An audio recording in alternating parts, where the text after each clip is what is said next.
Good afternoon to members of the media.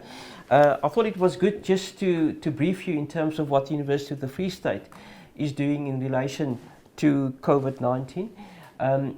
Beginning of this month, in March, towards the end of February, beginning of March, the university established a COVID-19 task team. And the primary focus of the task team was to ensure that we communicate the correct information to our staff and to our students, to make sure that there are real-time platforms available on the university website and other platforms where communication or detail has been communicated in relation to COVID-19. Also to look at the relationship that we have, and specifically our Department of Virology have, with the National Institute of Communicable Diseases, the NICD, which have up-to-date information that we could communicate in developments of cases that we then also could communicate to the university. So that task team has been in operation the last two and a half weeks, and they've been doing fantastic work. But as university, we thought, specifically at the back of the announcement of the President, that we need to come out a little bit more stronger in relation to the university's preparedness to the COVID-19 virus situation. The first thing that we did was to reflect on the students, whether we should continue with face-to-face classes or whether we should make a change in that. So about 2 days ago, we decided that 2 or 3 days ago, we decided that we're going to suspend our face-to-face classes at the university. We will also ask the students that were in our residences to vacate the residences, to go back home, and then for the university to develop and produce different strategies in terms of how we're going to deliver the academic project to our students in the absence of face-to-face engagement. Now, that is also aligned with the announcement that the Minister of Higher Education, Dr. Blade Nsamandi, made, where he indicated that universities and also TVET colleges would start with their recess earlier, and it will be extended up until the 14th or the 13th of April, where students are expected to be back on the 14th on the campuses. And that dovetailed very, very nicely with the decision that we took. That is not an easy exercise to implement, to ask students to vacate, because students are going back to their communities. Some of them will have to make sure that they have travel money to be able to move from the university back to where they come from, and the university is quite sympathetic towards that call.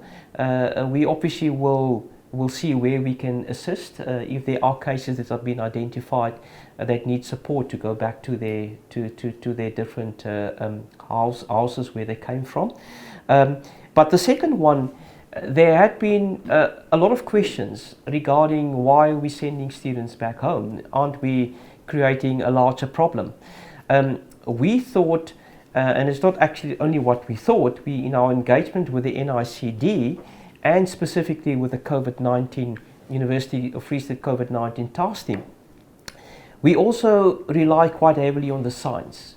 Now, the science around the COVID-19 virus indicate that we are now currently in South Africa at the low risk part of the curve, and this is the best time to prepare. And this is the reason why we decided that students should leave our campuses, and we're going to move to a different way of engagement, at least for a certain period, in terms of delivering the academic agenda. If we move into the second phase, so the first phase is a low risk phase. I think we can call it the containment phase. If we have to move to the second phase, which could happen very quickly, where there's internal transmission happening in South Africa, that could be exponential of nature. Then it's too late to react. If you then have a situation in the residences of infection of 1 or 2 students, it will spread very, very quickly. So we try to see whether we can manage moving into that phase as a university much more responsibly. What you actually want to do is you want to make sure that the spike moving into phase 2 is more flattened rather than very sharp. And if you can flatten it, you can assist the healthcare support that we currently have available in South Africa. If the spike is very steep, then our healthcare system would potentially not be able to effectively respond to the number of cases that could be available at that time.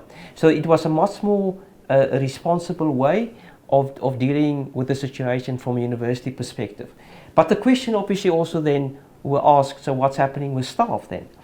And I think to a certain extent, I will communicate later on to the staff of the University of the Free State that we're going to do a more drastic intervention to reduce the social distance among staff also on our campuses.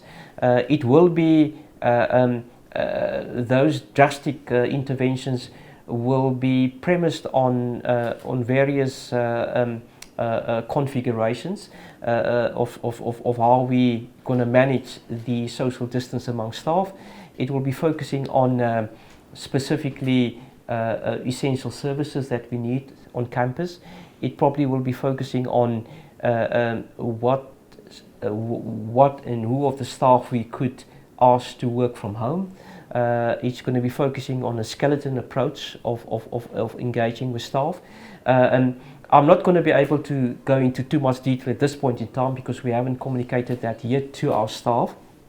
But that is effectively to also act as responsible citizens. And I hope and I want to have a call to our region, our companies in Bloemfontein, in the Free State, in South Africa, other universities, government departments, to also think a little bit more how we're going to come up with interventions and practical interventions to be able to reduce the distance among staff or working employees in your different organizations.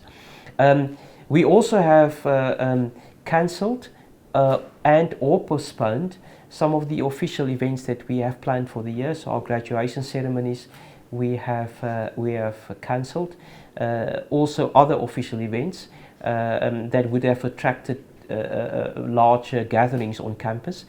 We also have put a ban as aligned with the President's call on international travel. We also discourage our students and staff to travel locally with by air, and rather, if they want to travel, that they travel in smaller numbers and probably by car. So all of those interventions we already have put in place. I would like to emphasize that this is the University of Free State see this as a crisis that have never been experienced by any university or any country actually, or South Africa in the past. And that means that we have to think not in the normal way. We will have to act in a different way. We will have to change our behavior with respect to environmental hygiene and personal hygiene, how we engage.